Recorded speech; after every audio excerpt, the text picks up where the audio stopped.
മൂന്നാമത് ഇൻഫർമേഷനും ഗോസിപ്പും തമ്മിൽ എങ്ങനെ തിരിച്ചറിയാന്നുണ്ടെങ്കിൽ ആ ഇൻഫർമേഷൻ കേട്ടതിന് ശേഷം ആ വ്യക്തിയോട് അത് കേട്ട ആൾക്ക് ഒരു സഹായം ചെയ്യാനുള്ള തോന്നലോ ഒരു സഹതാപമോ ഒക്കെ തോന്നുന്നുണ്ടെങ്കിൽ ദാറ്റ് ഇസ് ഓക്കെ. ഇപ്പോൾ ഒരാൾ ലൈഫിൽ ഒരു ഡിഫിക്കൽട്ട് ആയിട്ടുള്ള ഫേസിലൂടെ പോയിക്കൊണ്ടിരിക്കുകയാണ്, എടാ അവന് കുറച്ച് ഫാമിലി ഇഷ്യൂസ് ഉണ്ട്, കുറച്ച് പ്രോബ്ലംസ് ഒക്കെ ഉണ്ട്, അപ്പോൾ നമ്മൾ അവനൊന്ന് സപ്പോർട്ട് ചെയ്യുന്ന രീതിയിൽ നിന്ന് പറഞ്ഞു കഴിഞ്ഞാൽ അത് ഇൻഫർമേഷൻ. പക്ഷേ ഗോസിപ്പ് കേട്ട് കഴിഞ്ഞാൽ അയാളുടെ അടുത്ത് പുച്ഛവും വെറുപ്പൊക്കെയാണ് തോന്നുക.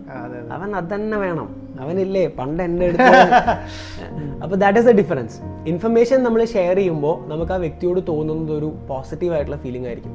അവൻ്റെ ലൈഫിൽ നമുക്ക് അവനെ സപ്പോർട്ട് ചെയ്യണം എന്ന് തോന്നുന്നുണ്ടെങ്കിൽ, അങ്ങനെയാണ് നിങ്ങളോട് ഒരാൾ വന്ന കാര്യം പറയുന്നുണ്ടെങ്കിൽ അയാൾ ഗോസിപ്പ് ചെയ്യല്ല, ദാറ്റ് ഗായ് ഈസ് ഗുഡ്. പക്ഷേ ആ ഇൻഫർമേഷൻ നമ്മൾ കേട്ടതിന് ശേഷം നമുക്ക് ഒരുപാട് വെറുപ്പും ഒരുപാട് പുച്ഛമൊക്കെ നമുക്ക് ഒരാളെ പറ്റി തോന്നുന്നുണ്ടെങ്കിൽ ദാറ്റ് ഈസ് ടോക്സിക് ഗോസിപ്പിംഗ്. അങ്ങനെയുള്ള ആൾക്കാരെ എത്രയും പെട്ടെന്ന് ലൈഫിൽ നിന്ന് ചുരുട്ടിക്കൂട്ടി മടക്കിയെടുത്ത് വലിച്ച് പുറത്തേക്ക് എറിയുക.